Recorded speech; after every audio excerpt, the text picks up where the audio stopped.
Hi fam, hi angels.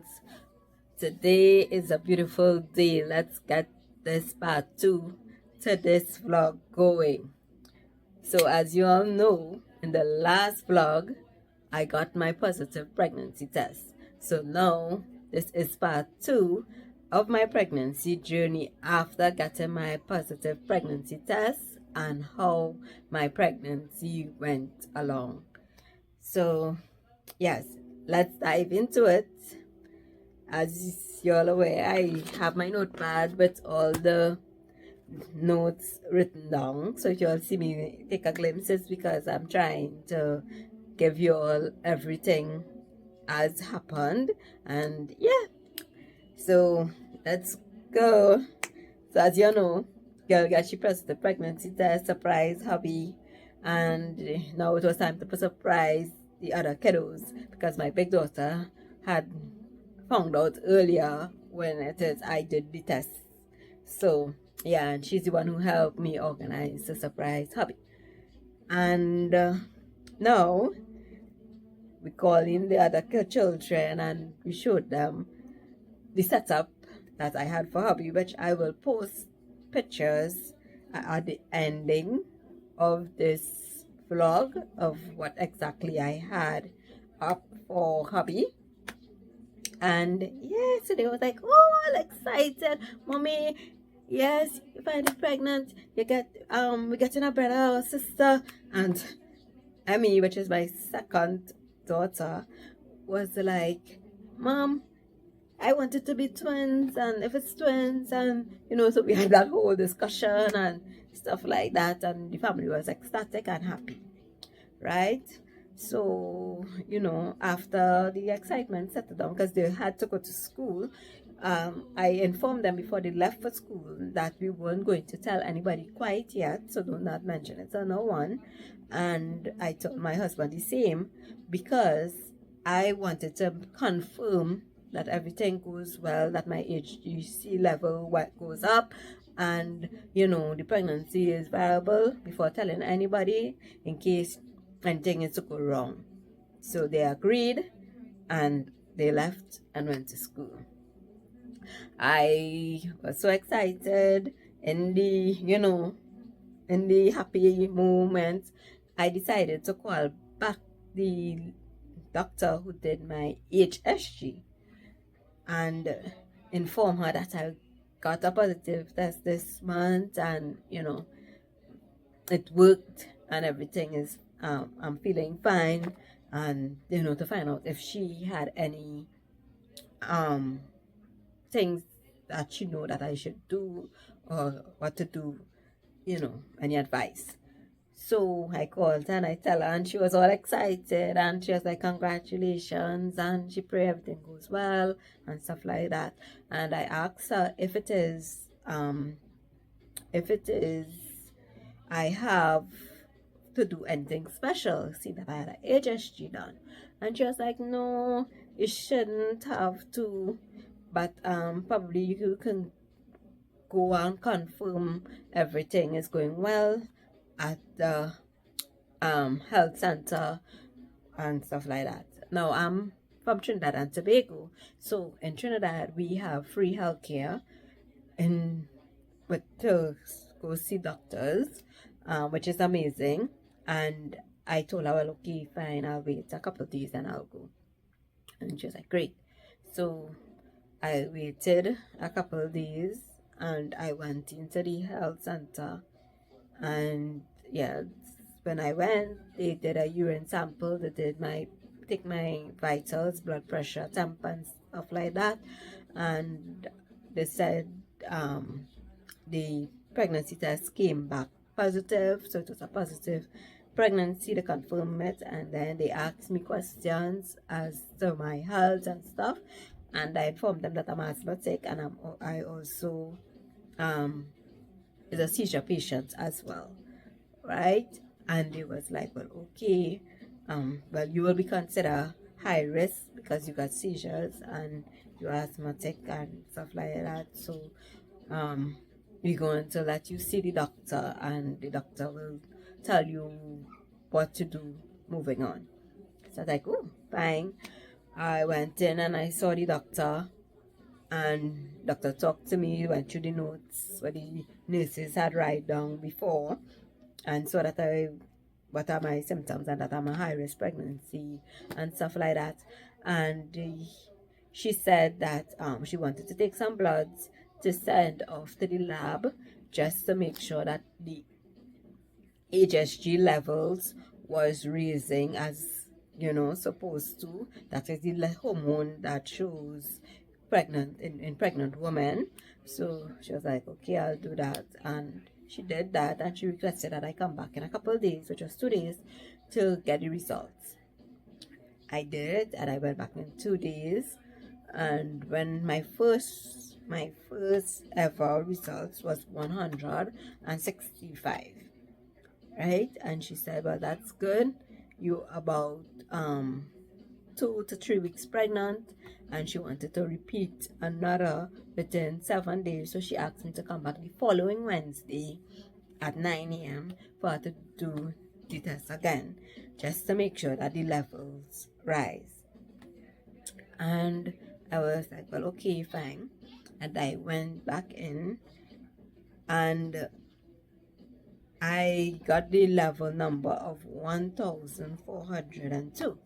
And she was like, wow, your level, she levels is high, and everything is going good so far and stuff like that. She told me that she will do a third blood sample to check the SG levels, and to let me know when to come back. And on my next visit, she will have an ultrasound done. So she said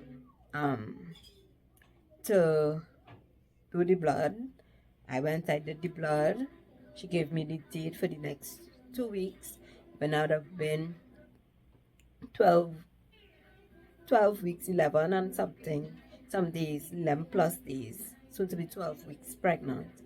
And I went back, and she told me, well, I went in the morning, they did the ultrasound, because I was to do the ultrasound first after they did my vitals. I went and did the ultrasound tech. Only sad thing about this was hubby can come in the room, because it being public, the public health care that we have here, they weren't allowing nobody else in the room with you. It was just you and the ultrasound tech. It was okay. I went in, they informed me that it wouldn't be on top of my belly, it's going to be inserted in, because it's an early pregnancy and stuff.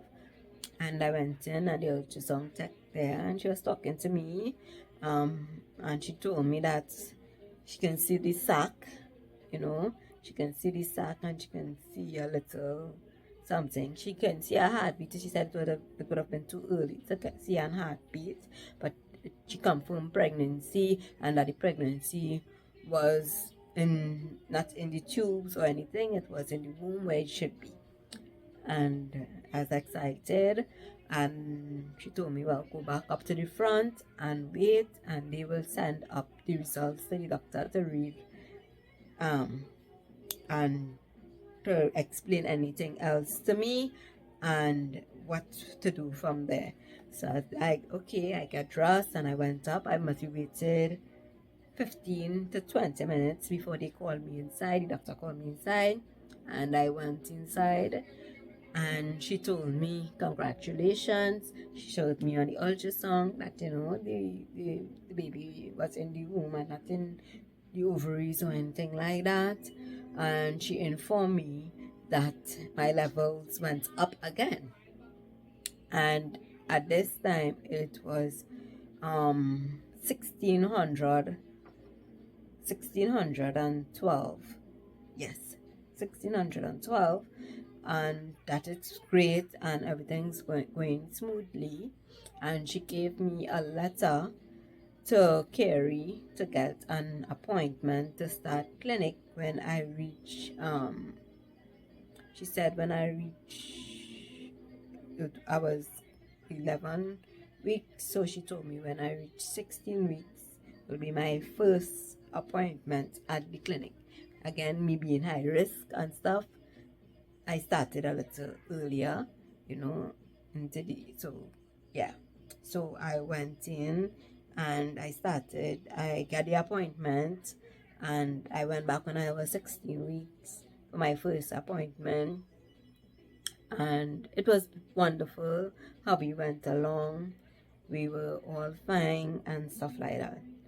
And they did check vitals and stuff, and the urine sample. They did a urine sample to check to make sure everything is okay in your bloodstream. You don't have no high levels of protein or anything like that going on. And take me to the doctor and that. However, this pregnancy was very difficult because I was sick. It had me sick from the jump. I was just sick. I was always nauseous. I was always feeling kind of woozy, and sometimes I'll throw up. I didn't want to eat anything. And yeah, so it was just a roller coaster. So I informed them of that, and they say, well, it's still early, mandatory vomiting, try to stay hydrated, drink a lot of water, coconut water to stay hydrated and stuff like that. Okay, I left my visit. The week of 17 weeks, I wake up one morning in pain, like getting pain in my chest. And I had to be rushed to the emergency unit. And this, when I went rushed to the emergency unit, I got to see the doctor. I informed them that I was pregnant, and the pain and stuff, and they gave me some drips and some pain meds and stuff, and they said they can't do anything much because I'm pregnant, and they give me stuff to help manage down the pain enough where I could go home, and they sent me home. So I returned home. I rest a bit. My hubby was like, baby, probably you should take some rest, and for a couple of days, and just until you feel a little better or something like that. And I did so. And the following week, the morning, hubby left for work, and I wasn't feeling too good, and the pain in my chest came back, and I just stayed in bed all day, crump up, trying to take Panadol and some Tylenol to help with the pain. And by the time hubby come home, it was unmanageable. I couldn't bear it anymore. And he said, well, let's go back to the hospital. Let's go back to the emergency room. And we did so. And see, that was my second visit to the emergency room. The doctors and them were concerned because not only I was getting pain in my chest alone now, I was also getting pain in my hair. And they were concerned about why it is I'm getting these pains and stuff. They run some tests and some blood work and stuff. My pressure's a bit elevated, and they said, well, my blood count they come back all right and stuff like that.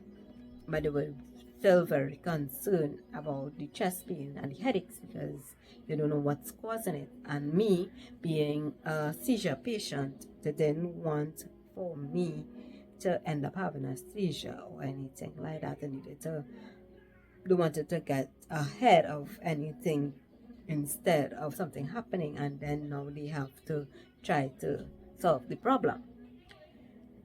And one of the doctors asked me if my husband was around and to come in, because let him come into the room because they wanted to do a CT scan.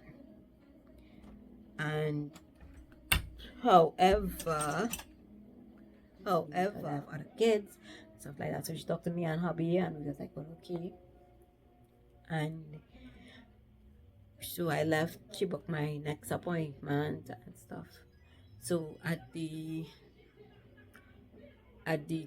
21 weeks mark, I wake up the morning with excruciating headache. I can't open my eyes. I can every time I open my eyes, I would just see like patches, and the headache will increase more and stuff like that. And my husband rushed me to the emergency room, and he called the ambulance this time for us to get me because I didn't want to move. I can move, and every time I'll sit up, it's because I'll pass out, and you know, it was that bad. So he called the ambulance, and I went into the hospital, and I met with the same doctor, him again, and the female doctor. Both of them, I met the same two that I met early in the pregnancy, and it was like, mommy, and well, this time my husband was there, and they told us, we're sorry, but at this stage we think about the mommy life and stuff like that. And I told them, well, yeah, I went back and I speak with my doctor,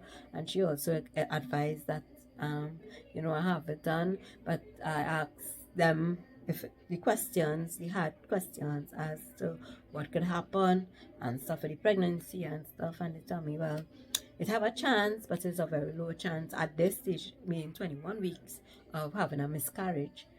But with the radiation, it could cause brain damage and, you know, slow development in the baby and all these things. And they asked me if it is,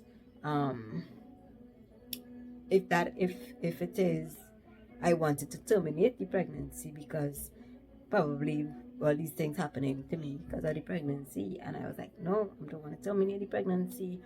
I've been through so much trying to get pregnant. Excuse if you all find I get emotional at this point. It's just a bit difficult thinking back and going down this road, right?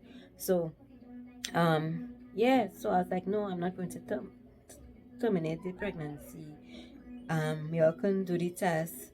And I was speaking to the female doctor, and I was asking her what would have been her decision, and she was like, she would do the test, and also she wouldn't terminate the pregnancy just yet. She would have waited a couple of weeks, and if it is when I go back to my 24th week clinic visit, if they see any thing wrong, then, and should have waited and get an ultrasound if anything else happened, or they see anything wrong in the development of the baby, then should I make the decision to terminate.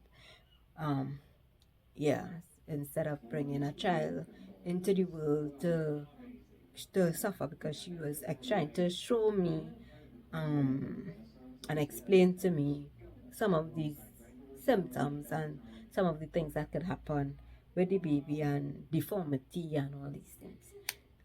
And guys, I broke down. I started to cry, and I cried and I cried. They done already had put in the request for the CT scan, so I was just waiting for them to come and weigh me off to go down to have the CT scan. And while I was crying, I hold on to my husband and I was crying, and I was like, babe, I prayed so much for this. We tried so hard for this, and I really want to, just give up on this baby.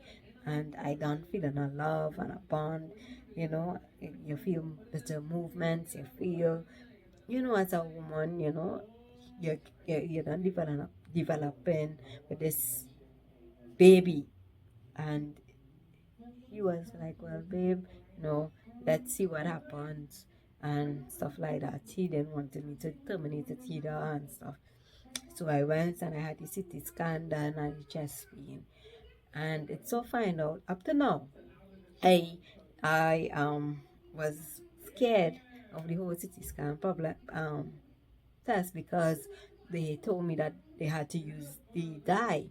It was just a regular. That is what would have made it more risk on the baby, because they were using the dye to help see all my brain movements and my chest, everything in my chest and stuff like that. So that would have been what would have caused damage to the baby, besides the radiation, because they have a shield still that I put on you to prevent too much radiation to go to your belly. And it was just from my head to my chest, You know, they will stop a little by by my breast, and then back up to my chest. So there was like the the dye is what caused the problem. And when they did that dye, up to this day, I remember that feeling like you feel the whole thing cozy, cozy. Feel everything running through your body, and I was just like, I wanted to vomit. I wanted to vomit so bad, but I was in the machine and I couldn't throw up. And I was speaking to the I told them because they asked if I was okay, and I told them no, I feel like fun to throw up. So it was like it's almost finished.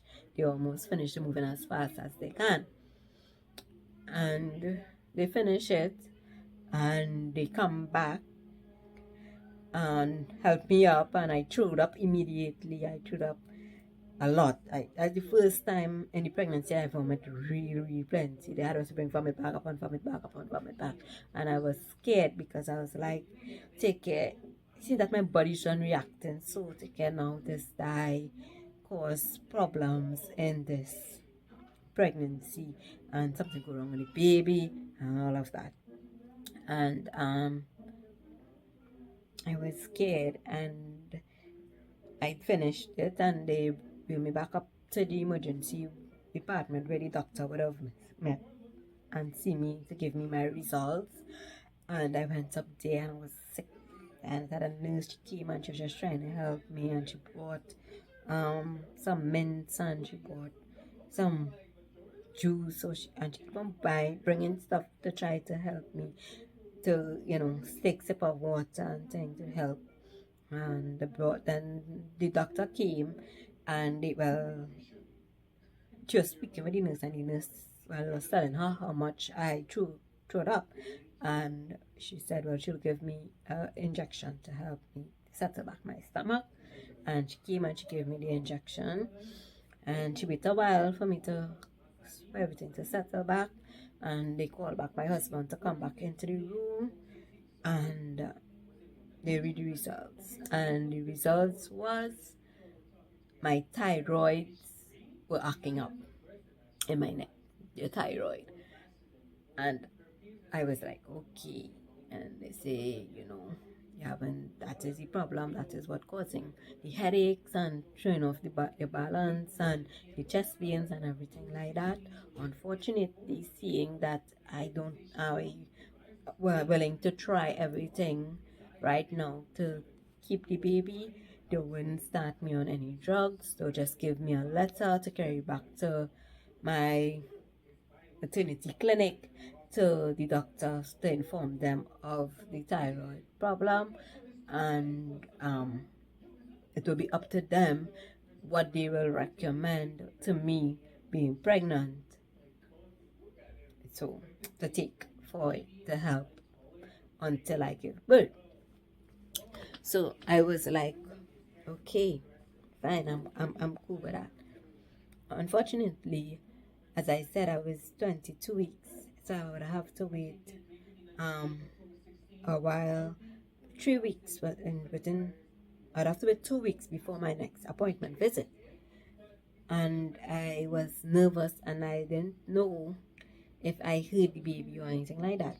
So my hubby and I decided that we were going to pay and go to a private institution to have an ultrasound done to make sure everything was okay with the baby. Anger and angels, I couldn't wait. So I called, and on my way home, I didn't even wait to reach home. I was calling different centers to see when would have been their available time, next available date to see me, to have me come in. And that week we didn't get anything. We got for the following week, and early in the morning the following week around 9:30 was our appointment. And I was like, yeah. So hubby said, well, okay, we're gonna go. I take things easy. I was just home, I was resting, but I was still sick. I would sleep, I can't sleep. I would eat when can't eat. And you know, it was just a very, very, very difficult time. And we went, the week passed. For me, it was taking forever, but it passed, and we went to the ultrasound, and we were to 24, 25 plus 2 days. Um, the ultrasound tech confirmed, you know, she actually confirmed the baby bigger. However, when we thought that we had we had all the bad news that we could have taken from in the pregnancy already, with me having no thyroid problem and in pain, the private ultrasound tech informed me that um she informed me that the placenta is not where it should be, and it's at the passageway of where the baby needs to pass. She also informed me that, so I asked her, because I, from doing research, I know people had the placenta there, and as the baby gets bigger, it moves. And she was like, you are done so far along, and the baby's done so big, and it hasn't moved. And from her experience, she do not think it will move, but she's not God and anything is possible, and she's trying to get be hopeful that everything, you know, it could still move out of the way and stuff like that. So I went back into the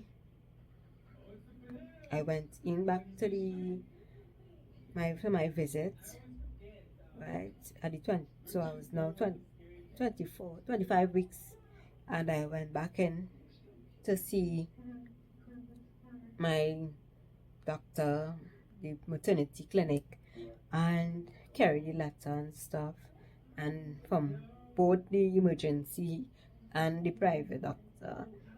And my doctor, she informed me that she would not give me any medication for the thyroid just yet, because she didn't want to cause any harm to the baby.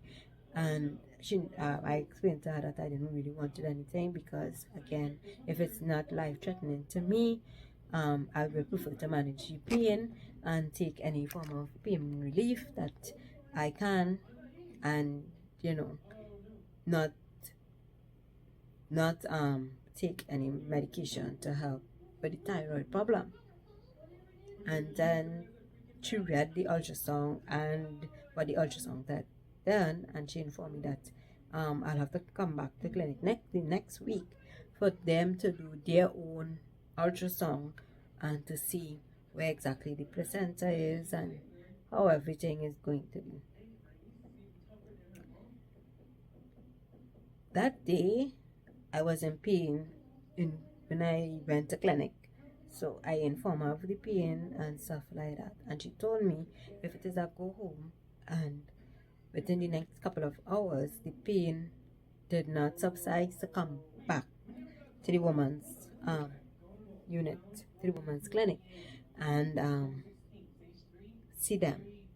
So the pain didn't subside, and within 2 days, I went back, and they rushed me in to do an emergency ultrasound, and they saw that the placenta was really low down in the passageway, because I started feeling a lot of pain in my belly, and they was like, yeah, we're gonna keep you. The doctors and them say placenta previa, that is what I had. Placenta previa is when the placenta is in the passageway and baby is nowhere, baby cannot be passed or anything like that, and you can have bleeding, so bad bleeding that you can bleed out, you can die, and you can lose the baby as well as mom with the bleeding from the placenta. So they didn't want to take any chances. They decided to ward me. So they warded me in the hospital, and the doctor also informed me that I will be staying until I give birth. Yo, I'm only 26 weeks pregnant. And now you are telling me I have to stay in the hospital until I give birth. And I started to talk 25, 26, 27, 28, 29, 30. 30 weeks is 5, 35, 10 weeks, and 5. So that's 15 weeks in hospital. Because that's 40. At 40 weeks, you give birth. And I was like, what? Nope. I don't know how I'm going to do this. But again, I had no other choice. I had to do it because it wasn't just the baby life anymore. No, it was the baby life and my life. And yeah, Abby was sad. I cried. He was trying to be very strong for me, and they told him that you have to go home and get her bags, and get some clothes, and bring back for her because they weren't even sending me home to get my bags or anything like that. They was warding me in the woman's unit on the labor ward, and I'll be there until.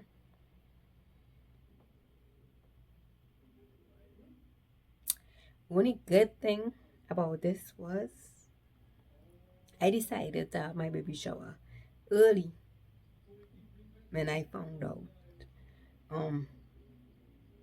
about the placenta previa.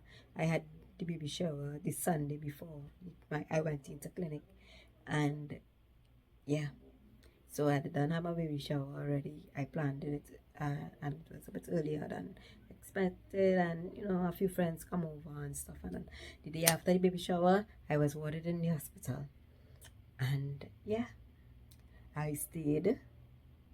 It was difficult. I was away from my family. I was on an uncomfortable bed in a room with 2 beds. So me and another expecting mother.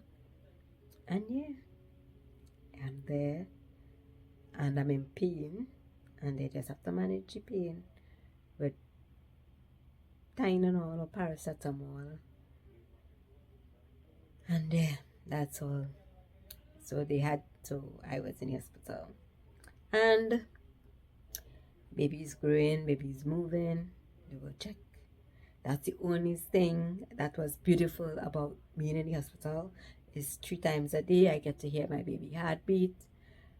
And although the baby was very miserable, he was very miserable. He he didn't correspond well with them. He was very miserable and didn't want them to check his heartbeat up for him to be on the heartbeat monitor, because in the morning I have to go on the heartbeat monitor for at least 20 to 25 minutes. So some mornings he will give trouble and they will have to take me back off the monitor and put me back on at a later time, and so yeah. But other than that, the only good thing was I was getting to hear the baby heartbeat. Hubby will come 2 visits. We had 2 visits, one in the morning and one in the afternoon, and family and friends will pass by, but I still felt very, very lonely. And at one point I was very, very sad and depressed, and I was thinking I didn't even get to pack a baby bag. Yes, I had the baby shower, baby have stuff home, but baby needed more things. I didn't get to buy baby crib as yet. I didn't get to buy the baby bathtub or anything like that. But then I was also thinking, I start to bleed and something will go wrong with me. Who's going to take care of my other kids at home? How would they cope without me? And stuff like that. And every day my husband will come and he will support me and he will bring me any and everything that I wanted. I must say, my husband is a darling. You all will meet him very soon in one of the vlogs, and probably in one of the videos, one of my vlogs before I post this one. You'll get to see hubby. So yeah, and he will come and he will bring everything. He will come early in the morning before he go to work, because now that I'm there, so for being long, the hospital staff and the matron and stuff, they give him the opportunity to come early in the morning sometime to bring breakfast, because hospital food wasn't too great. So to bring breakfast for me and bring ice, because certain things, you ain't got any tail leisure, so he will bring me my stuff from home. And yeah, so he'll come in the morning before he go to work. He'll come back at lunchtime. uh, um After work he will pass. Sometimes he'll come, as long as he's home from work, he'll come in the morning, he'll come lunchtime, and he'll come in the afternoon.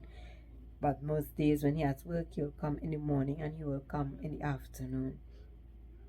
And my mom will come and look for me and bring food and stuff like that. And yeah, and I just stay in the hospital, and I became one of one of the doctors, one of the nurses, one of the support team, because people will come in and leave, and to have some mothers there, and they'll put me, because I'm seeing that I'm high risk, and me right up opposite the nurses station, so that they can, if anything happen, they could run to assist me and stuff like that.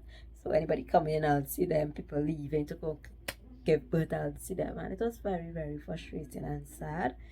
But I had no other choice but to stay, because I love my baby, my unborn baby, and I love myself, and I didn't want anything to happen. And that's all I was thinking. How would my husband cope with the other kids if something is to go wrong and stuff like that? So I did what I had to do. I put up my big girl panty, and I was like, yeah. And yeah, so I stayed. To have nights or days I will have very bad. I must say my team of doctors were the best.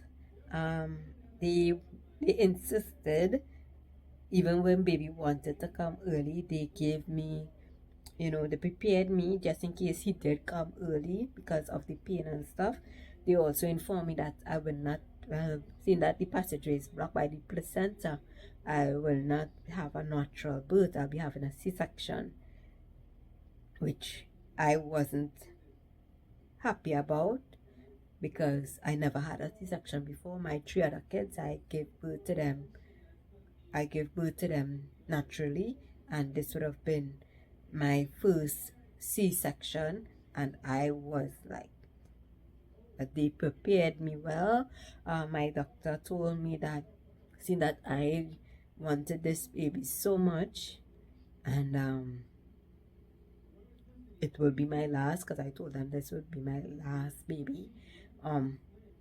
She's going to try her best to do everything to help me keep in the baby as long as possible, so him not to be born premature, or even if he born premature at a stage where he will survive, and I will have to go through the whole baby NICU process, and stuff like that. The great news, Angels, is all the tests, even when I was in hospital, all the tests coming back, nothing then happened to the baby from having the C-section earlier. So that was the great news. Baby was doing well. Baby was doing well. The only thing that they find that I had a little bit more fluid around the baby, but it wasn't anything that they was over worried about. But baby was doing good. He was on the good side. Everything was good. His heartbeat was always good, although you'll give them trouble. And so yeah, thank God, baby was fine. So that and all gave me the motivation and the willpower to stick it out those weeks in the hospital without my family. I spent Christmas 2023 in the hospital. It was the worlds of emotions. It was a roller coaster. I cried from the 2 days before Christmas Eve, and then when it was Christmas Eve, I cried. Christmas morning, I cried. Although my family came and looked for me, they can't stay very long. We only had an hour longer for Christmas Day, because it's a ward with women, pregnant women, and it's also the maternity ward where women go into labor so they can have like family on the ward and up and down, because hey, it's women, we are exposed, they are exposed, they do all kind of stuff during labor. So yeah, but so it was very, very hard. So I'll talk on the phone whole day with my hubby and video chat with them. But it was my heart was ripping out of my chest, because it was the first ever Christmas away from my kids and away from my husband as well. And it wasn't too much about hubby, I'm being honest with all. It was just the kids, So it was like, and yeah, so I stayed.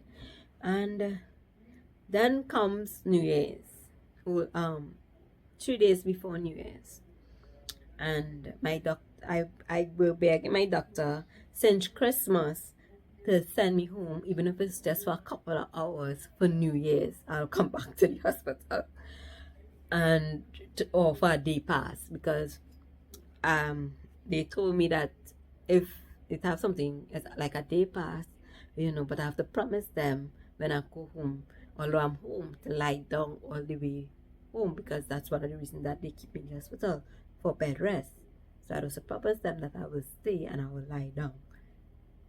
And yeah, so I beg and I beg, and my doctor say every day since Christmas before all year, she come, because that's a good thing too with being in the hospital. You see your doctors every day, because now you are high risk and they have to check you and have to make sure everything's okay with you and baby.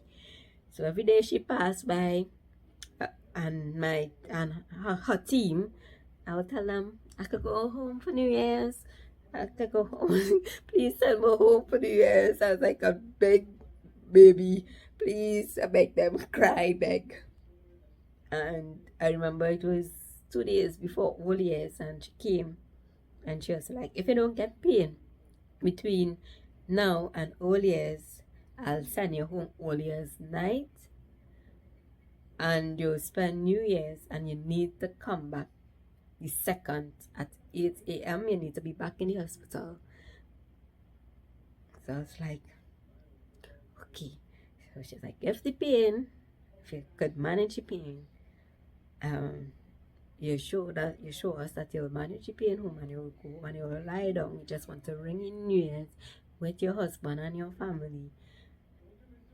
You will go home. I'll give you a day pass to go home. But you have to promise me, and I have to have your house address, your husband number, contact number, your mother contact number, to make sure that you will come back the 2nd, which is the day after All Year's Day, at 8 o'clock. You'll be back in the hospital to be back on the ward by 8:30. So I was like, okay, I promise. And she was like, well, let's see how the next couple of days go, and I will let you know if you're going home. So now it's the day before All Year's Day. It's the 30th, and I waiting patiently, get up early morning, do all what I had to do, because that's the type of person I am. When I was in the hospital, I get up 4 o'clock in the morning, I in the people bathroom, bathe, comb my hair, put on my nice nightie, make up in my bed. My bed, my room in that hospital I had my own pillow, I had my sheets, I had everything that I got, a little cupboard with everything, wardrobe, actually not a cupboard, a wardrobe in my room, because as I said, I was in the room opposite the nurse's station, and one of the rooms that was created for patients who will be staying there at a long period of time. So yeah, and I was there, and everything, I had all my little juice, water, snacks, any hygienic products and things, my lines all from my bed. Girl, I was like in Hyatt, in Hyatt Regency, somewhere in Jamaica, or somewhere in St. Augustine, in St. Los Angeles or something like that. So yeah, your girl had she stuff, and I was like, okay, I'll get up, eat a tea, make sure comb my hair, make sure set my bed and stuff, spray my little lime salt and plug in to make sure the room smell good, and you know everything is all right. When duck and them come, they're like, look who ready to go home, look who tidy up the place, and you know, ready up and about. I was like, yeah, I wanna go home. So she was like, tomorrow afternoon, tell her husband to come pick you up by 6 o'clock, 6 p.m. and stuff. And she gave me the report to sign, and she gave me to say that I'll leaving and I'll be back, and she gave me the pass to present them with when I return in the hospital to go back on the ward.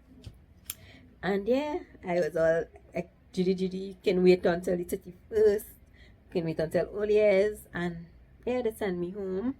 He picked me up, and I came home, and I was emotional, but I was happy. It was all kind of emotions, happy, sad, you know, frightened, everything, a bunch of emotions, because now I'm wondering, take care, I come home and something go wrong and I start to bleed, or you know. But yeah, I just came home. Hubby did set the room nice for me, and it so happened that all my orders for the baby had came, and it was just home. And because we did see, hubby was like, I'm not going to set anything up for the baby until you come home. And my mom was like, I will pack your baby bag with just the necessary things that the baby needs at the hospital when coming closer down to your birth, right? To you giving birth. And I was like, well, okay. So it was the first time coming home and seeing everything that I ordered was delivered home and stuff. So I had hubby working. I was like, I only have one day, so we gotta set up the crib, we gotta got the baby clothes put up, we gotta fix the pampers and the wipes, and you know, set up everything. My mom's helped me pack the baby bag. She was like, at least you're here, you can choose out whatever onesie and vest and little hats and the socks, and it was so sweet. So me and my mom did that, and my hubby, you know, and stuff like that. And the day fly by so fast. We run the New Year's. I got to kiss my children and my hubby and my mom Happy New Year, and my sister Happy New Year. And you know, it was just nice. It was a nice day. And the next day came along so fast, and it was tears all the way back to the hospital, back up to the ward. It was tears, and I was like, no, I just want to be home. I just want to be home with my hubby. I just want to be home with my children and my family. And I'm saying it and I'm getting emotion because, hey, I still have hormones flowing through me. Baby is still small, right? So yeah, and excuse guys. Oh my god, I'm getting emotional. Yeah, so yeah, and I went back into the hospital, and I was back into the hospital. So this part of this vlog, it was just about, you know, my pregnancy journey and stuff. The last and final part 3 will be of my giving birth to my baby, my C-section experience, and how that went, and recovery. I am still recovering. Baby is now currently 9 months, but I'm still recovering. But part 3 to this video, because I don't want this vlog to be very long, it's going to be about my delivery process and how it went and how recovery went and till current. So I hope you all enjoyed this vlog. I hope you all could relate. Anybody who is out there who is dealing with placenta previa, I pray you all the best. I pray that everything works out for you and your baby and your family. And for those who may not have placenta previa or may have any form of challenges in their pregnancy, I pray you all strength and courage just as well. So this is the end of part 2 of my pregnancy journey. I hope you all enjoy it. I know I was a bit emotional during this, but I decided still to share it to help a mom out there, somebody who also is struggling or going through a hard time during their pregnancy, and to let you know that it's okay. You're gonna be all right, and when you meet that bouncing baby girl or bouncing baby boy, it's all gonna be all worth it. It's going to be worth it, right? So thanks again for coming on.